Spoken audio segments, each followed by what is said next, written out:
Welcome to the big story of the Bible. Last week we finished the Old Testament, but it ended on a cliffhanger. It ended in a disaster, but with a thrill of hope at the end.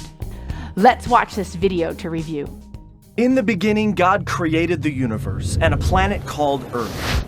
Humans were formed in God's image to continue God's work, but soon, humans decided we want to live our way, not God's. Selfishness and violence filled the world, so God started over with just one family. And God made a covenant with a man named Abraham. The land around you is now yours. Your family will be my blessing to the entire world. In just a few generations, they grew into a large nation named Israel. The Egyptians became fearful and forced the Israelites to be their slaves. Through a humble leader named Moses, God led the Israelites in a great exodus back toward their promised land. Along the journey, God gave laws and commands to help the Israelites follow God's ways. Finally, after 40 years of struggle and complaining in the desert, the Israelites arrived back home in the promised land. In victory, the people worshiped God, but soon after, they turned from God and lived their own rebellious ways. This became a pattern from generation to generation. Israel's greatest judge was Samuel. He followed God's ways and spoke for God as a prophet. He told Israel that God was the only king they ever needed. But they desired to be like the corrupt nations surrounding them and insisted, "We want a human king who we can see to rule over us just like the other nations." So Samuel found a man named Saul to be Israel's first king. His reign began well, but before long, Saul stopped following God's ways and made many bad decisions. So Samuel told Saul, "Because you have turned your back on God, God has rejected you as a king." Samuel's search for the next king led to a courageous young shepherd boy named David. When David grew up to be king, God blessed him and the Israelites greatly. But David was not perfect. He had an affair with a married woman and committed a murder to cover it up. But deep inside, David always loved God and would return to living in God's ways. Known as the poet warrior, he wrote music to God called psalms, heartfelt expressions of prayer, struggle, and thankfulness. After many years as king, David gave the throne to his son Solomon. God also told David, "One day, one of your descendants will rule with a kingdom that will never end." Solomon succeeded his father David, becoming the richest king in Israel's history. Full of God's wisdom, Solomon wrote books like Proverbs and built a magnificent temple, a permanent tabernacle reminding people of God's continual presence. But Solomon strayed from God, marrying corrupt wives who led him into worshiping false gods. Civil war broke out, dividing the country into a northern kingdom called Israel and a southern kingdom called Judah. Soon, both of these kingdoms were led by corrupt kings who ignored God's ways. During this time, prophets were sent as messengers, calling the Israelites to return to God. They warned of the destructive consequences ahead. These prophets challenged the Israelites and their kings to return to God's better ways. But the Israelites would not listen. Distracted in their own rebellion, other nations swept in and conquered both of the kingdoms of Israel and Judah. God's people were forced out of the promised land, and many were taken away to be slaves once again. The temple was destroyed, and the people lost everything. This was a time called the Exile, where many of the Israelites, now called Jews, were scattered across different lands. Though scattered, God was still watching over the Jewish people. And God gave them hope, speaking through the prophet Jeremiah's words. "I'll make a new covenant with the people of Israel, returning them to the promised land and filling their hearts and minds with my ways."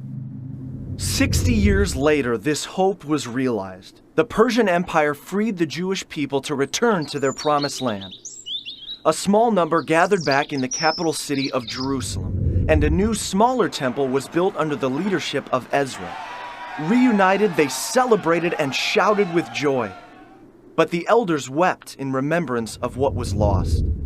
Prophets like Malachi and Isaiah pointed to the future and a coming king, a Messiah, one who would fully restore Israel and bring a new kingdom of peace. So the Jewish people waited and hoped, and God would not speak through the prophets again for 400 years. Throughout the Old Testament, we looked at 4 covenants. Who were those 4 covenants made with?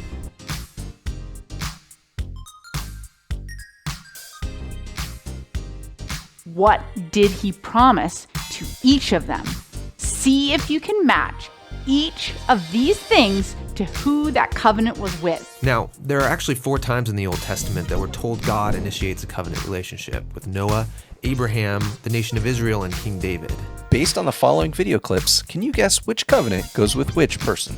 God chooses him, promises to bless him, give him a large family, lots of land where they can flourish. And the whole reason for this covenant is God says that somehow he's going to bring his blessing to all families of the world through this one family. If you guessed Abraham, you're right. And God asked his descendants to partner with him by leading Israel in obeying the laws and doing what is right and just. And God promises that one day, one of his sons will come and extend God's kingdom of peace and blessing over all the nations. If you guessed King David, congratulations. God asks them to obey a set of laws, which are these guidelines for living well as a community of God's partners. And if they do this, then God promises to bless them and that they will become a people who then represent him to the rest of humanity. If Israel was your answer, good job.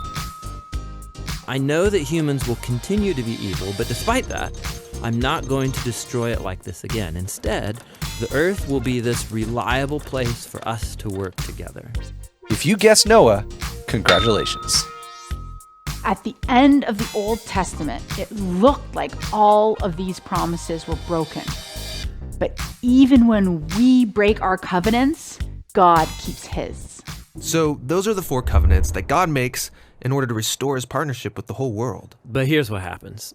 Israel breaks the covenant. They worship other gods, they allow horrible injustice, and so they lose their land and are forced off into exile. So it seems hopeless. But during this time, Israel's prophets talked about a day when God would restore these covenants in spite of Israel's failure, somehow. Yeah, they called it the New Covenant. And this is actually what's so interesting about Jesus, is that he's introduced into this story as the one who fulfills all of these covenant relationships. We're told that he's from the family of Abraham, and so he will bring the blessings of that family to the whole world. We're told that he's the faithful Israelite who is able to truly obey the law. And we're told that he's the king from the line of David, and so he goes about extending God's kingdom of justice and peace to all. And that's really remarkable for one guy. Yeah, and what it highlights is perhaps the most surprising claim of all made about this man, that Jesus is no mere human, but rather God become human. And God did this in order to be that faithful covenant partner that we are all made to be, but have failed to be. And so through Jesus, God has opened up a way for anyone to be in a renewed partnership with him. So Jesus calls people to follow him and become part of this new covenant family. And despite their failures, Jesus is committed to making them into partners who are becoming more and more faithful. The story of the Bible ends with a vision of a fully renewed world, full of goodness and peace. And there's this renewed humanity there, partnering together with God to expand the goodness of his creation. And so the end of the Bible story is really a new beginning. God wants a relationship with us so much that for thousands of years, he kept on chasing us. He keeps working to fulfill his plan to bring the snake crusher. Who is the snake crusher? Jesus is. And even though it looked like all the covenants, all the promises were broken, Jesus was the fulfillment to every single one. We can see how Jesus fulfills the covenant to David at Merry Christmas! What do we celebrate at Christmas? Jesus was born. Where was Jesus born? Jesus was born in Bethlehem. And guess who else was from Bethlehem?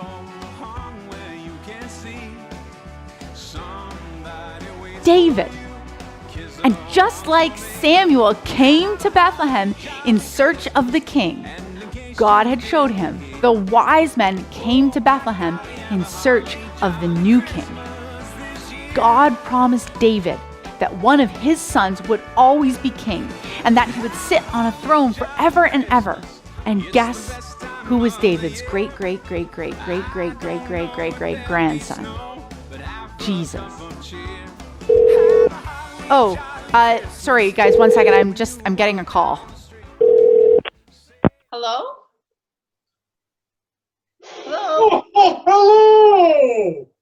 Oh, hey, Santa, how are you? Jolly good, thank you. I heard you were talking about Christmas today, and Christmas is just my favorite. I wanted to pop in and say hello to all the New Hope children. Oh, that's awesome. Maybe, hey, can you tell them why Christmas is your favorite? Because it's Jesus' birthday. That's why I love to give people presents at Christmas, because Jesus was the greatest gift ever given. That's just what we've been talking about for weeks and weeks, that Jesus is the blessing, a gift of the whole world. Oh, he sure is. And I love traveling all over the whole world, seeing how kids in all different countries celebrate his birthday. Sarah, did you know that in Portugal they... Oh, no! I'm sorry, Sarah. I've got to dash off now. Dancer just pranced right over Vixen like a comet in one of those reindeer games. Cupid, Donner, back outside. It's like Blitz in here. Bye, Santa. But you know what? Sometimes it's kind of like we almost think we've made like a covenant with Santa. You know, if we're good and then he'll give us presents. If we're not good, then he won't. And how do you know how good you have to be? And what if you screw it up? How do you know if you're on the naughty or the nice list? Or how many good things you have to do to be on the nice list? And what if you do too many bad things and you're on the naughty list? And how do you know where you are? Like, for example, I've got my nice end here and my naughty end here. Where do you guys think like a murderer would go? Where? Closer to naughty? Okay, you guys shout it out from at home. You tell me whether I should go forwards or backwards. More naughty or more nice? Where should I go? Naughty, naughty, naughty, naughty. Okay, right there? All right, yeah, murderer, that's pretty naughty. All right, what about the next one? I've got a nurse. Where should that one go? Tell me, should they go more nice than the murderer? Nice. A lot more? Okay, how much? Keep going. Tell me when to stop. More to the nice side. Stop? Okay. And what about a robber? What do you guys think? Naughty or nice? More than the murderer or less? Before the murder. Right here? Okay. Ooh, what about a pastor? Where should that one go? Where should I put the pastor? Put the pastor after the nurse. After the nurse? Okay, I bet a few people are going to have opinions about that. All right, now what about this? A boy that bullies another kid at school every day. Where should that go? Naughty? More than the robber? Before the murderer, but more than the robber? Here, where should that go? Between the robber and the murderer. Before the murder, okay. You got here. And what about a boy that helps his sister with her homework every day? More to the nice side. Nice. Here? All right. You said right in the middle there. All right. What about a boy that bullies another kid at school every day and helps his sister with homework every day? Where should that go? Naughty. What do you guys think? Here? Middle. Here? In the middle? In the middle. So, all right. And what about a girl that helps a lot around the house but is sometimes disrespectful to her parents? Where should that go?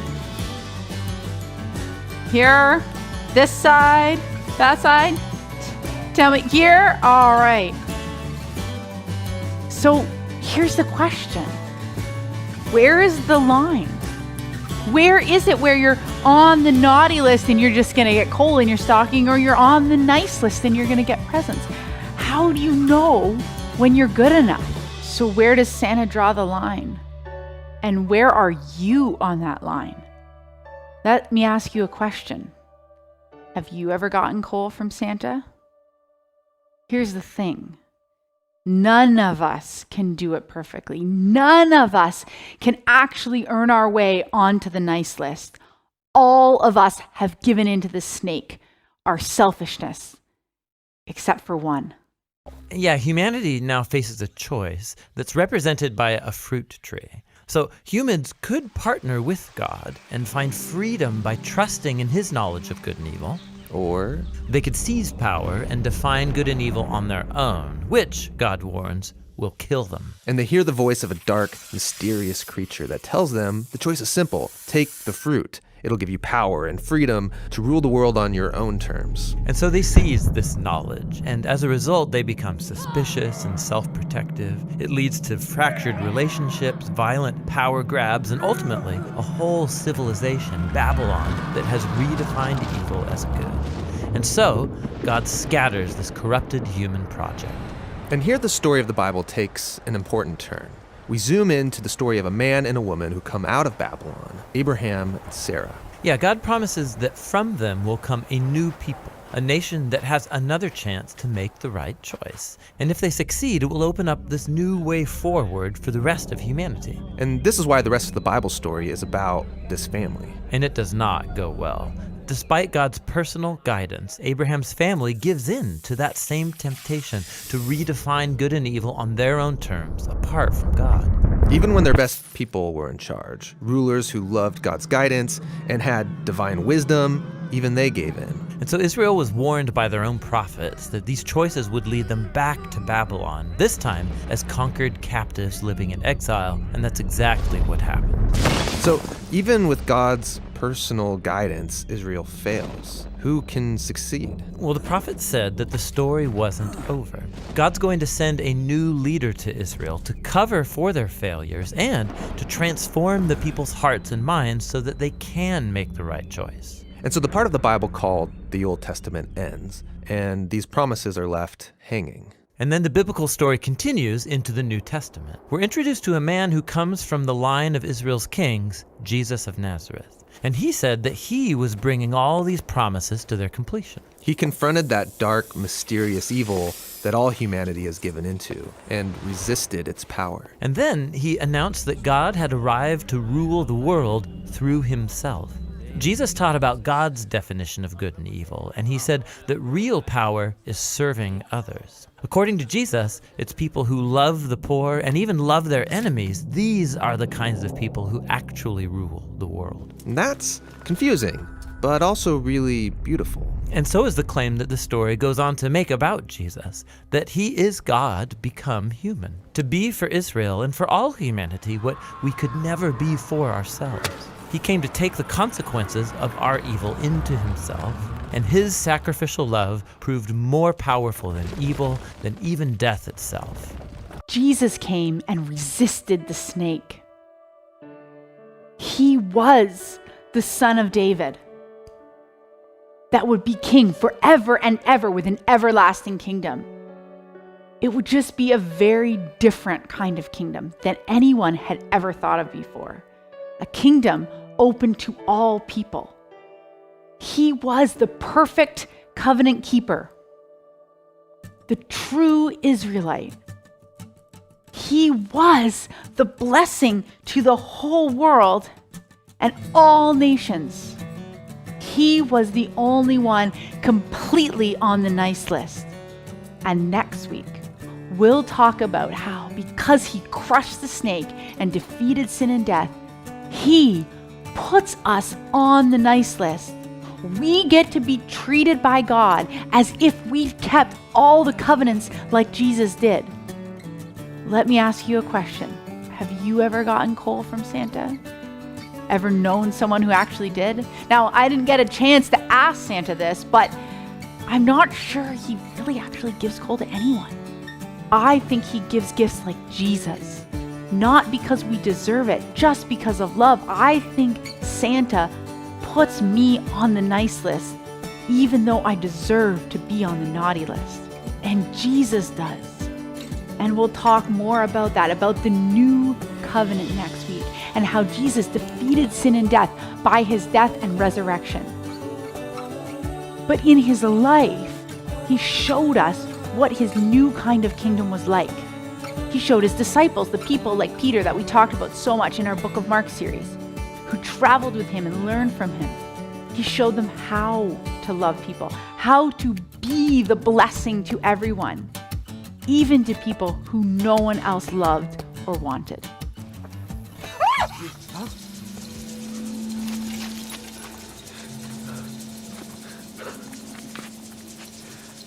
It's a leopard. Stay back. Cover your mouth. Don't breathe his air. Don't come any closer. It's okay, John. It's okay. Rabbi, you cannot. His disease, you...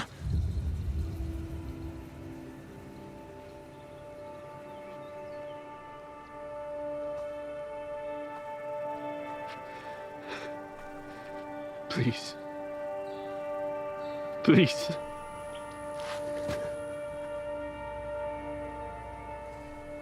Please don't turn away from me. I won't. Lord, if you are willing, you can make me clean. Only if you want to, I submit to you. My sister, she was a servant at the wedding. She told me what you can do. I know you can heal me if you are willing.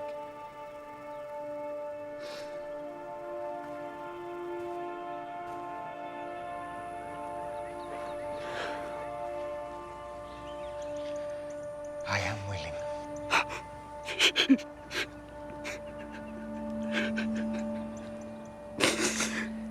Be cleansed.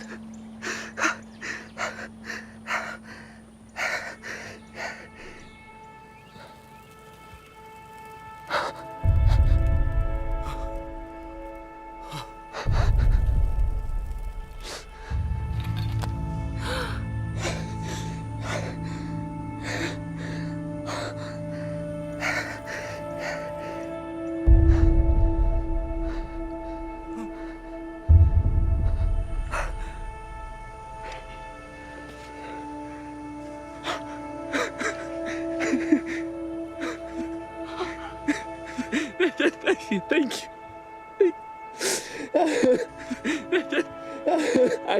I knew it. I knew it. I knew it. What can I ever do? No. Do not say anything to anyone. You don't seek your own honor? Please just do me this one thing. But what do I tell people? Go. Show yourself to the priest. Let them inspect you and see that you are cleansed. Make the proper offering in the temple as Moses commanded. And go on your way.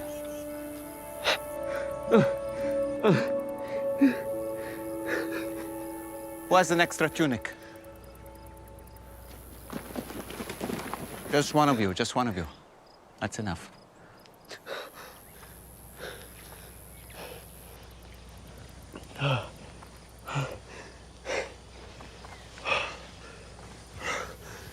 Green is definitely your color. Not too shabby.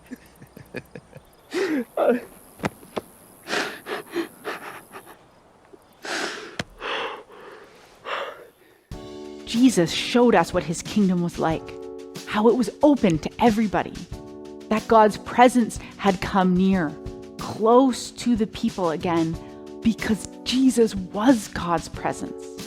Jesus did many miracles that undid the things that had resulted from people being exiled from the garden.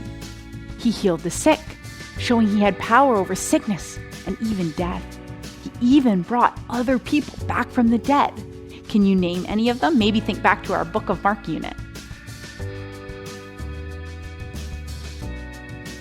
He brought Lazarus and Jairus' daughter and others back to life. He showed he had power over hunger when he fed the 5,000 and the 4,000. Jesus showed us what his new kingdom would be like, what really returning from exile would be like. No more sickness, no more hunger, no death. And Jesus showed us that everybody was welcome in this kingdom. He showed us what it looked like for God to love us and how we could have the law of love written on our hearts, showing and empowering us to love others. This is Zacchaeus. Hey there. Who was a tax collector and very rich. Tax collectors were hated because many people thought they were liars and cheaters. Boo. Zacchaeus lived in Jericho, and one day, Jesus was passing through Jericho. What's going on? Jesus is here! Woohoo! Zacchaeus wanted to see who Jesus was. Hey, excuse me. Hey, watch where you're going. But he was too short to see above the crowd. Ah, that's it. So he ran ahead to a place where he knew Jesus would come. He climbed to a sycamore tree so he could see Jesus. When Jesus came to that place, he looked up and saw Zacchaeus in the tree. Oh, hey there, friend. Who? Me? Yeah, you. He said to him, Zacchaeus, hurry and come down. I must stay at your house today. Oh, all right. Zacchaeus came down quickly. He was pleased to have Jesus in his house.